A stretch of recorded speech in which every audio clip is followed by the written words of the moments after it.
오늘 제목은 하나님의 전도, 이렇게 제목을 정해봤습니다. 한번 따라서 할까요? 하나님의 전도. 앞으로 한 5주간 정도 이번 주일날 사랑 나눔 전도 축제 선포식을 하면 한 5주 정도는 전도에 대한 말씀, 또 전도에 대한 행사, 이런 것들을 가지려고 합니다. 설교할 때 좀 이렇게 눈치가 보인다고 할까요? 조금 걱정이 된다고 할까요? 그러는 설교가 두 가지가 있습니다. 하나는 뭐냐면 헌금 설교할 때거든요. 헌금 설교하는 거를 참 희한하게 싫어해요. 왜 싫어할까요? 헌금 설교하면 심지어는 어떤 분들은 헌금 설교하면 그 다음 주 교회 안 나옵니다. 그만큼 이 헌금에 대한 문제, 돈의 문제가 민감하기도 하고, 또 아주 사람에게 너무 직접적인 연관이 있기도 하고, 그래서 헌금에 대한 부분은 돈이 많은 사람도 민감하고, 또 없는 사람은 또 없는 사람대로 싫어하고, 지금 나 먹고 살기도 바쁜데 무슨 하나님 앞에 헌금을 드리느냐, 그런 생각을 할 수 있고요. 부자들은 또 물질에 대해서 오히려 또 인색한 사람들이 많아요. 참 희한하죠. 그래가지고 재물이 많다고 해서 하나님 앞에 헌금을 많이 하는 것도 아니고요, 또 적다고 해서 또 조금 하는 것도 아니고, 이 헌금은 참 민감합니다. 사람이 재물의 노예가 될 때도 많고, 또 제2의 생명이라고 하지 않습니까? 그러니까 예수님께서도 우리에게 주기도문을 말씀하시면서 사람을 위한 첫 번째 기도가 뭡니까? 일용할 양식을 주시옵고. 그러니까 일용할 양식이라는 게 제가 계속 설교하지만 핍절하지 않은 걸 말하거든요. 하루하루 끼니를 이어갈 수 있으면 됩니다, 이런 기도거든요. 그리고 적정선의 양식이면 충분합니다, 그런 겁니다. 그런데 이제 우리는 나에게는 적정선의 양식이면 충분하고, 다른 사람을 위해서 전도와 선교와 구제와 다음 세대를 위해서 필요한 땅끝 양식을 하나님 주세요. 저는 적정선의 양식이 있으면 만족하겠습니다. 저에게 재물이 더 필요하다면 다른 사람을 위해서, 전도하기 위해서, 선교하기 위해서, 구제하고 다음 세대를 세우기 위해서 필요할 뿐입니다.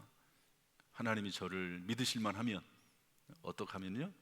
믿으실만 하면 하나님이 저에게 많이 쏟아부어 줘도 그것 때문에 제가 하나님을 모른다고 하지 않고 하나님을 오히려 더 잘 섬길 거라고 하는 그런 믿음이 저에게 있으면, 하나님 저를 믿으실만 하면 저에게 부어주세요, 이렇게 기도할 수 있습니다. 여러분, 하나님이 저와 여러분에게 재물을 많이 부어줘야 될 이유가 뭡니까? 여러분, 돈이 많으면 하루에 세 끼가 아니라 4끼, 5끼, 10끼, 100끼를 먹습니까? 그렇지 않잖아요. 물론 조금 좋은 음식은 먹겠지만 오히려 요즘은 부자들이 더 밥을 조금 먹더라고요. 다이어트 아니라고, 몸매 관리 아니라고. 그러니까 재물이라고 하는 것이 목적이 있어야 되죠. 풍성한 재물은 분명한 비전과 꿈이 있을 때 그 재물은 풍성해야 될 이유가 존재하는 겁니다. 그렇지 않고 그것 때문에 하나님을 모른다고 하고 범죄하게 되고 그러면 사실은 그 재물들은 필요가 없는 거죠. 하나님은 우리의 적정선을 아세요. 이 정도 되면 충분하겠다, 이 정도 되면 잘못되지 않겠다. 하나님이 적정선을 저는 아신다고 봅니다. 그래서 여러분, 재물이 많이 필요하시면 하나님 앞에 내가 재물을 잘 관리하고 쓸 수 있는 그런 능력을 달라고 하셔야 돼요. 그런 능력 없이 재물을 아무리 부어달라고 해도 왜 주시겠습니까? 하나님이 주실 이유가 없죠. 잘못되는데. 그래서 반드시 우리가 이 물질에 대한 부분, 이 헌금에 대한 부분은 정리를 한번 해야 됩니다. 이거 정리하지 않고서는 신앙의 성장이 어렵습니다. 모든 신앙인들은 한 번쯤 이 재물의 문제를 거칩니다. 이 문제에 대해서 신앙적으로, 영적으로, 성경적으로 정리하지 않고 물질에 대한 욕심을 계속 가지고 있고, 이 물질을 통해서 자기가 무언가를 누려보려고 한다거나, 이 물질을 통해서 자기가 어떤 힘을 기르려고 한다거나, 그렇다면 우리는 그 물질을 가지고 선한 사역을 할 수가 없다는 것도 기억을 해야 되는 것이죠. 우리에게 필요한 양식은 적정선의 양식이고, 필요하다면 그것은 땅끝 양식이 필요하다 하는 것을 성경은 우리에게 계속해서 말씀을 하고 있습니다. 이런 설교가 이제 어려운 설교고요. 성도들이 막 헌금 설교하면 막 째려보는 것 같아요. 그래가지고 제가 어쩔 수 없이 흐름상으로 해야 될 때가 있지만 좀 부담이 될 때도 있습니다. 두 번째 설교하기가 어려운 게 뭐냐면 전도 설교입니다. 전도 설교는 왜 어렵냐면 본인 신앙생활 간수하기도 어려운 성도들이 많거든요. 그런데 다른 사람에게 관심을 가지고 다른 사람을 전도하려면 다른 사람을 위해서 기도도 해야 되죠. 또 그 사람에게 친절히 대해야 되죠. 또 그 사람에게 필요한 물질도 사용을 해야 되죠. 참 여러 가지 할 게 많습니다. 그 사람에게 혹시 수치와 모욕을 당하고 심지어 욕을 먹어도 인내해야 되고 참아야 되고, 그런 부분들이 전도거든요. 이 전도는 참 어렵습니다. 신앙생활의 꽃입니다. 어떻게 보면 신앙생활의 열매이기도 합니다. 신앙생활의 가장 높은 수준이라고 할까요? 하나님이 기뻐하시는 수준이랄까요? 그 수준에 이르는 것은 그것은 아마도 전도일 겁니다. 모든 신앙생활의 인격과 모든 신앙생활의 헌신과 모든 신앙생활의 소망과 상급과 면류관에 대한 어떤 그런 꿈과 그런 목적, 이런 것들이 다 종합되어 있는 게 전도거든요. 이 전도 안에 모든 영적인 축복들이 다 들어가 있습니다. 그러니까 그만큼 전도하는 것을 악한 영, 사탄 마귀가 싫어하죠. 그러니까 기본적으로 전도에 대한 이야기를 하면 성도들도 마음을 잘 열지 못하고, 왜 어려우니까. 어렵잖아요. 전도 어렵죠. 마음이 잘 안 열려요. 그리고 그것을 목회자들도 압니다. 그러니까 전도 설교하기가 또 어렵습니다. 그래서 그렇게 되면 또 악순환이 되는 거죠. 악순환이. 제가 그래서 이번에는 아예 선포를 하려고 해요. 앞으로 5주간은 전도에 관한 메시지를 전하겠다. 제가 이번 주일날 그 이야기를 하려고 합니다. 5주간은 전도에 대한 설교. 여러분, 전도에 대한 설교는 교회 숫자를 늘린다라든지 또 우리가 뭐 어떤 율법이나 의무적인 것을 얘기한다기보다도 이것은 한 영혼에 대한 부분이거든요. 한 영혼. 성경은 예수님께서 뭐라고 말씀하시냐면 한 영혼이 천하보다도 귀하다고 말씀을 하고 있습니다. 천하보다도 귀한 영혼. 여러분, 저나 여러분이나 영혼 아닙니까? 영혼. 예수 믿고 구원받은 하나님의 자녀가 된 영혼입니다. 우리가 어떻게 예수 믿고 구원을 받았습니까? 누군가 전도해서, 누군가 나에게 다가와서 희생하고 헌신하고 기도하고 복음을 전하고, 그리고 어떤 경우에 인내하고 참아주고. 제가 장충단 교회에서 전도 사역을 했습니다. 한 3년 정도. 터미널 선교회에서 전도 사역을 한 3년 한 것 같아요. 그는 하루 종일 전도만 하는 겁니다. 전도 훈련하고, 전도 강의 나가고, 전도 세미나 인도하고, 전도 부흥회 가고, 직접 전도하고, 전도 책자 만들고, 하루 3년 내내 그것만 하는 겁니다. 그리고 장충단 교회에서는 전도, 새가족, 제자훈련 이 세 파트를 맡아가지고 한 3년 정도 또 그렇게 한 것 같아요. 전도팀을 이렇게 만들어서 운영을 하는데 장충대학교는 좀 큰 교회거든요. 그런데 전도팀이 없어요. 처음에 가서 전도팀 만들고 또 전도 훈련시키고 또 직접 같이 나가서 전도하고 그러면서 이제 전도자들을 하나 둘씩 이렇게 세워 나가는데요. 참 그 전도자들이 하나님이 세우신 분들이 있더라고요. 그래서 전도하기 전에는 전혀 전도의 은사들이 나타나지 않습니다. 그런데 전도를 하다 보니까 전도의 은사자들이 계속 일어나더라고요. 그래가지고 그때 한 3년 정도 열심히 전도했는데 아파트도 그때 입주하고 이래서 한 5천 세대가 입주했거든요. 그래서 하나의 교구가 세워지고 12세 구역 정도 구역이 3년 동안에 만들어진 거죠. 그 장충대학교회는 서울 시내 한복판에 있습니다.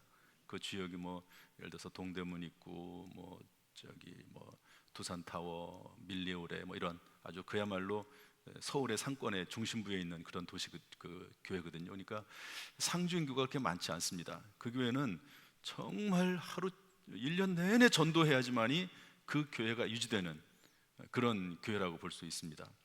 그런 교회에서 3년 동안에 한 12세 구역 정도 만들어졌는데요. 그 교회가 10년 동안에 이뤄낸 그 일이 성도들이 참 열심히 전도해서 이루어지게 됐습니다. 그래서 전도하는 부분이 참 중요하고요.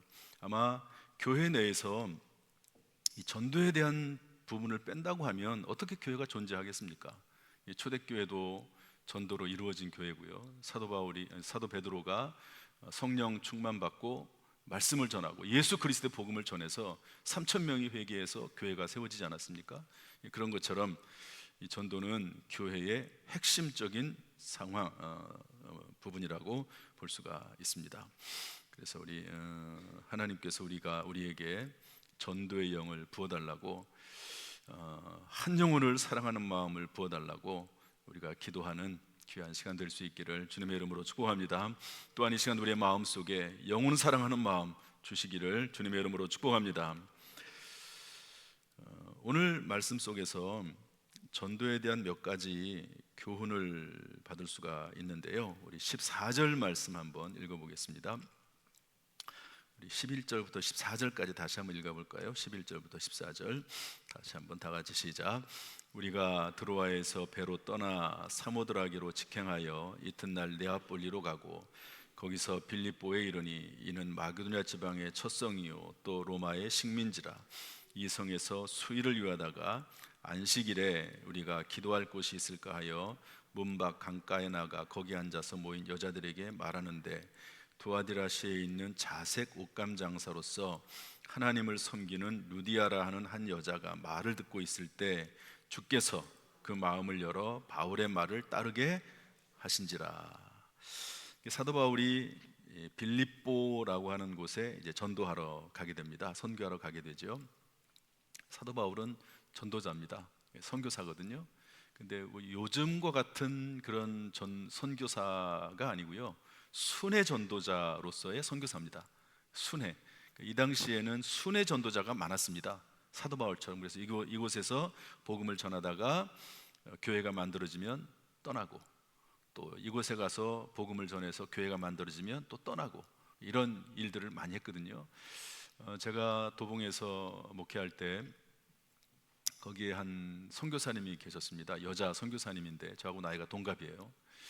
그런데 이분이 어떻게 선교를 하냐면 필리핀에 선교를 하는데 그 지역에 이제 그 어린이집 유치원을 만들어요. 그러면 이제 애들이 거기 많으니까 우리나라에도 옛날에 애들이 많지 않습니까? 그럼 애들이 몰려옵니다. 그러면 여자들이 이제 대부분 엄마들이 할 일이 없거든요. 뭐 우리나라는 다 대부분의 우리 여성들이 다 일을 하지만 거기는 뭐 여성들이 그냥 아무 일도 안 하니까 여성들이 함께 옵니다. 그러면 아이들을 가르치고 그 여자들에게는 부업을 가르치고 그러다가 하나님 말씀을 전해서 그들이 예수를 믿게 되고 그러면 그들을 중심으로 교회를 세우게 되고 그 교회가 세워지면 이분은 현지 목회자를 세우고 떠나요. 참 정말 이분은 제가 볼 때는 귀한 사역을 하고 있는 겁니다. 전혀 욕심이 없습니다. 그곳에서 무엇을 만들어서 자기의 어떤 업적을 쌓거나 물론 그 자체가 귀한 공로고 업적이긴 하죠. 그런데 그런 것 없이 그냥 모든 기득권을 다 내려놓고 또 떠나요. 또 그리고 와서 또 다른 곳에 가서 그렇게 복음을 전하고 교회를 전하고 또 떠나고 이런 순회 전도자입니다. 그래서 제가 도봉에 있을 때는 이 교회를 거의 1년에 한 2번씩은 간 것 같아요. 왜냐하면 이분이 너무 잘해요. 너무 헌신적이고 이분을 제가 철저히 아주 많이 도와줬습니다. 할 수 있는 대로 이분이 사역할 수 있도록. 왜냐하면 그런 분을 찾기가 쉽지 않거든요. 제가 여기서 이제 목회를 하는데 그런 분들이 좀 있더라고요. 그래서 그런 분들은 최대한으로 도우려고 하고 있고, 그런 분들이 사역할 수 있도록 우리가 힘을 써서 돕는 거죠. 자, 그런데 빌립보에 이르러서 이제 전도를 하려고 하는데 사람이 없잖아요. 여러분, 사도 바울은 사람이 있는 게 아닙니다. 어떤 개척 멤버가 있는 것도 아니고 또 거기에 교회가 세워져 있는 것도 아니고 사람이 전혀 없잖아요.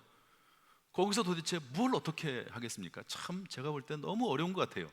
이 사도 바울이 어떻게 그 지역에 가서 복음을 전할까? 어떻게 교회를 세울까? 참 너무 막막하지 않습니까? 여러분들이 만약에 어느 지역에 갔는데 아무도 몰라요. 아무도 없어요. 전부 다 우상을 숭배하고 있고 전혀 하나님에 대해서 모르고 있습니다. 그럼 그곳에 가서 도대체 뭘 어떻게 하겠습니까? 참 선교 사역 자체가 너무 힘들고 고달픈 일입니다. 평생 선교해도 정말 몇 가정 예수 믿지 못하는 그런 가정들도, 그런 지역들도 꽤 많이 있거든요. 그런데 선교사들은 그곳에 하나님의 부르심을 받고 가는 거예요. 그러니까 우리가 사실 해야 될 모든 그리스도인들이 다 해야 될 일이거든요. 그러니까 우리 교회는, 한국에 있는 교회는 선교사들을 도와야 됩니다. 물질적으로 도와야 되고. 그런데 그런 선교사를 하는데 그분이 살 수 있는 생활비도 없다. 이거는 정말 어떻게 길이 없는 겁니다. 그러니까 그분들을 물질적으로 도와야 되고, 기도로 도와야 되고, 가끔 또 방문하기도 하고, 그분을 초청하기도 해서 위로해주고 힘을 북돋아주기도 하고, 그런 일들을 하면서 이분이 일하도록 만들어 주는 거죠. 그런데 어떻게 했냐 하면은요, 14절 말씀 보니까 두아디라시에 있는 자색 옷감 장소로서 하나님을 섬기는 루디아라 하는 한 여자가 말을 듣고, 그러니까 기도처가 있는 곳 해가지고 찾아갔더니 그 기도처에 모여있는 여자들이 있다는 겁니다. 기도처에 기도할 곳이 있는 곳을 찾아갔는데 문밖 강가에 가보니까 모인 여자들이 있는 거죠. 그때 장면을 한번 생각을 해봅시다. 도대체 이곳을 어떻게 전도를 하지? 그러면서 제일 먼저 기도한 거예요. 기도할 곳을 찾으러 갔는데 마침 그곳에 여자들이 모여 있는 거예요.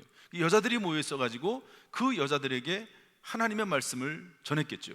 그랬더니 여기 보면 한 여자가, 루디아라 하는 한 여자가 말을 듣고, 사도 바울의 말을 듣고 있을 때, 한번 저를 따라합시다. 주께서 그 마음을 열어 바울의 말을 따르게 하신지라. 누가 마음을 열었다고요? 주께서. 이게 전도의 핵심입니다. 정말 전도의 핵심은 이런 것 같아요. 주께서 그 마음을 열어 바울의 말을 따르게 하신지라. 여러분, 전도는 내가 다른 사람으로 하여금 그리스도를 따르게 하는 것이 아닙니다. 왜냐하면 나는 그럴 능력이 없습니다. 사람의 마음을, 나도 내 마음을 주체하지 못하는데, 나도 내 마음을 다스리지 못하는데 어떻게 다른 사람의 마음을 내가 다스립니까? 어떻게 다른 사람들의 마음을 변화시켜서 예수 믿게 하도록 인도를 합니까? 불가능하죠. 그런데 주께서 그 마음을 열어 바울의 말을 따르게 하신지라. 철저히, 그래서 이 말씀에 근거해서 어떤 말이 나오냐면, 제가 말씀드린 대로 하나님의 전도라고 하는 말이 나오는 겁니다. 한번 따라합시다. 하나님의 전도, 하나님의 열심. 하나님의 전도, 하나님의 열심. 다시 말해서 전도는 하나님이 하신다는 거예요. 전도는 우리는 단지 기도의 자리에 나가서 기도하고, 그리고 하나님이 환경을 열어주실 때, 또는 때를 얻든지 못 얻든지 간에 사람에게 하나님에 대해서, 예수 그리스도에 대해서, 또는 교회에 대해서, 사람들이 처음부터 이 하나님을 아는 사람들은 하나님 마음을 이야기하면 좋지만 그렇지 못할 때가 많습니다. 그래서 중간 단계로서 하나님은 교회를 두시지 않았나 생각을 하거든요. 이 교회 오면 하나님을 배우고, 교회 오면 하나님의 말씀을 듣고, 교회 오면 성도들을 통해서 하나님을 믿는 사람들의 모습이 어떤지를 알게 되고, 그러니까 교회로 오는 거예요. 저는 교회는 하나님을 만나는, 물론 세상 다 어느 곳에도 하나님을 만날 수 있지만 교회는 하나님을 만나는 정말 좋은 장소다. 하나님이 만들어진, 하나님이 계획한, 하나님이 디자인한 놀라운 영적 공간이 바로 교회다. 그런 생각을 하게 됩니다. 셀 모임도 영적 공간이죠. 이런 교회 건물은 아니지만 그런 것처럼 그런 영적 공간, 그런 영적 자리에 그들을 초청해서 하나님 말씀을 전하고, 여기는 이제 그 강가에서, 문밖 강가에서 모인 여자들에게 하나님 말씀을 전했는데, 우리들은 뭐 교회로 초청을 하고 교회로 오면 그분들에게 말씀을 전하는 거죠. 그러면 말씀을 우리는 단지 교회로 데려오는 것뿐이고, 그리고 설교자는 말씀을 전하는 것뿐이고, 그리고 마음을 열어서 여기 보면 사도 바울의 말을 따르게 하신다. 사도 바울의 말, 사도 바울을 따른다기보다도 사도 바울의 말, 그 사도 바울의 말이 뭐죠? 그 속에는 하나님이 계시고 예수님이 계시고 하나님의 뜻이 있지 않습니까? 사도 바울의 말을 따르게 하셨다라고 성경은 기록을 하고 있습니다. 제가 옛날에는 한참 이제 막 전도를 열심히 하고 뜨겁게 하고 막 그럴 때가 있었죠. 그런 또 분위기도 있습니다.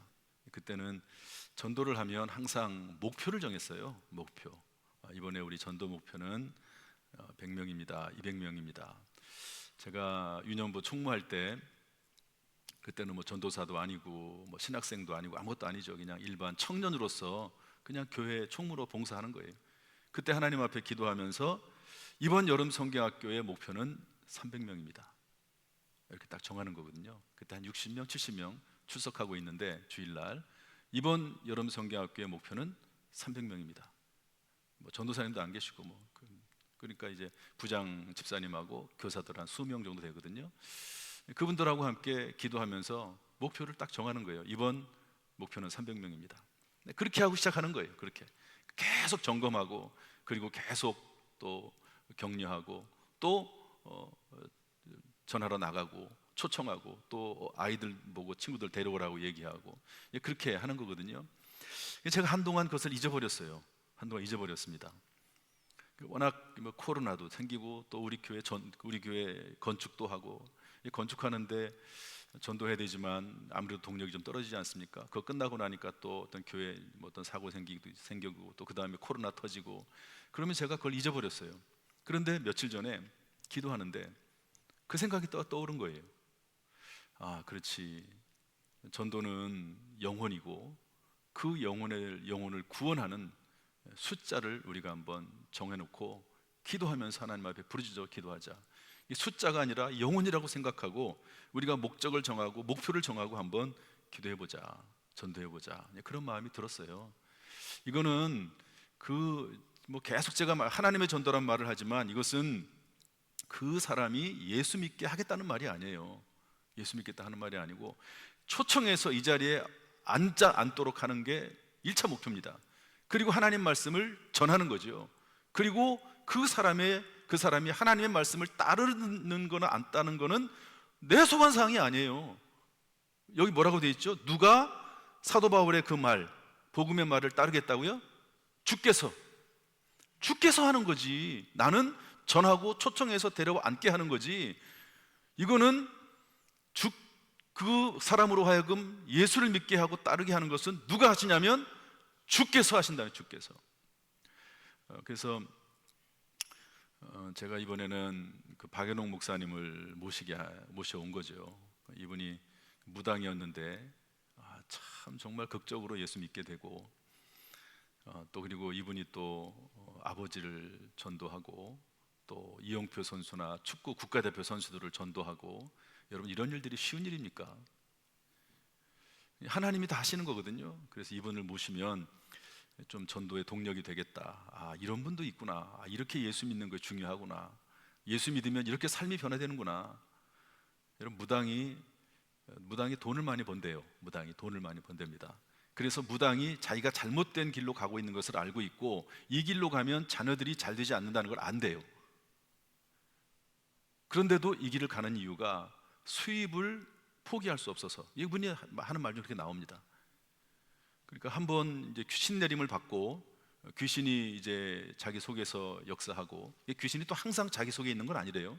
귀신이 이제 이분의 이야기를 조금 더 깊이 들어보면 귀신이 항상 그 속에 이제 내릴 때가 있고, 그 다음에 평소 때는 또 없기도 하다가 또 귀신이 또 이제 역사하는 거죠. 우리 표현으로 하면 역사해가지고 또 이제 사람의 어떤 점을 쳐주기도 하고 이렇게 되는 거죠. 이분들을 모셔오면 전도하기가 좀 편하잖아요. 무당이었던 분이 와서 말씀을 전하니까 한번 와보라고. 우리가 그래서 셀별로 한 100명 정도를 목표로 해서 이번에 초청하는 거예요.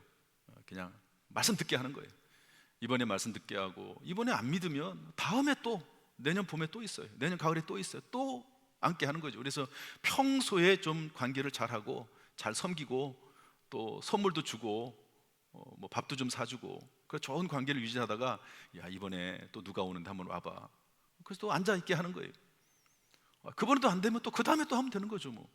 왜냐하면 믿게 하는 것은 내가 할 수 있는 게 아니거든요. 믿게 하는 건 내가 할 수 있는 게 아닙니다. 여러분, 일부러 강제로 믿게 하려고 했던 적이 우리 옛날에 있었죠. 십자군 전쟁입니다. 십자군 전쟁. 그래가지고 칼이냐 복음이냐, 예수를 믿든지 아니면 칼로 죽임을 당하든지 둘 중에 하나 선택하라고 그랬어요. 십자군 전쟁 일으켜가지고. 여러분, 그게 됩니까? 그 당시에는 그냥 믿는다고 하죠. 나중에 교황이 회개하지 않았습니까? 사과했어요. 교황이 수백 년 전의 일을 교황이 사과했습니다. 그거 잘못된 거라고. 그렇게 되는 게 아니죠. 믿음은 하나님이 주시는 겁니다. 이번 우리 사랑 나눔 전도 축제, 이름 자체가 너무 좋아요. 사랑 나눔 전도 축제입니다. 따라합시다. 사랑 나눔 전도 축제. 전도는 축제다. 그리고 사랑을 나누면 사는 거다. 이런 내용을 제가 이번 주일날 좀 전하려고 합니다. 다시 한번 저를 따라서 하시죠. 주께서 그 마음을 열어. 다시 한번, 주께서 그 마음을 열어. 할렐루야. 하나님께서 영혼을 구원하실 줄로 믿습니다. 우리는 말씀 전하고, 우리는 초청하고, 말씀 전하는 거는 성도들이 뭐 할 수도 있지만, 간증할 수 그렇지만, 또 복음 메시지를 전하는 거는 이제 목사님들이 오셔서 간증자가 와서도 할 겁니다. 우리는 초청하면 되는 거예요. 이 자리에 앉게 하면 되는 겁니다. 심지어는 예수님께서 뭐라고 말씀하십니까? 강권하여 데려다가 내 집을 채워라. 한번 합시다. 강권하여 데려다가 내 집을 채워라. 성경에 다 있어요. 보니까 하나님이 하시고 싶은 얘기 다 하셨어요, 성경에. 그리고 우리에게 지침도 분명히 주셨습니다. 이렇게 하면 돼, 이렇게 하면 돼. 바울은 심었고 아볼로는 물을 주었을 때 하나님은 자라나게 하시느니라. 우리는 심는 거죠. 계속 말씀을 심는 겁니다. 또 바나바는 또 말씀을 잘 양육하고, 그럼 이제 무럭무럭 또 자라게 하시는 것은 또 하나님께서 하시는 거고. 각자 역할이 다른 거죠. 전도자 역할이 다르고, 또 양육자 역할이 다르고, 하나님 역할이 다르고, 선교사 역할이 다르고, 또 목회자 역할이 다르고, 선지자 역할이 다르고, 다 다른 겁니다. 또 셀리더의 역할이 다르고, 또 교사들의 역할이 다르고, 또 각자 또 봉사자 역할이 다른 것이죠. 그런 모든 역할들이 모아져서 하나님의 나라가 우리의 마음속에, 교회에, 또 이 나라 민족 가운데 이루어지는 줄로 믿습니다. 하나님께서 우리 교회를 사용하셔서 우리가 쉬지 않고 기도할 때 하나님께서 쉬지 않고 일을 만들어 성취하셔서 영혼들이 구원받는 놀라운 역사가 임하게 되기를 주님의 이름으로 축복합니다. 할렐루야. 기도하겠습니다.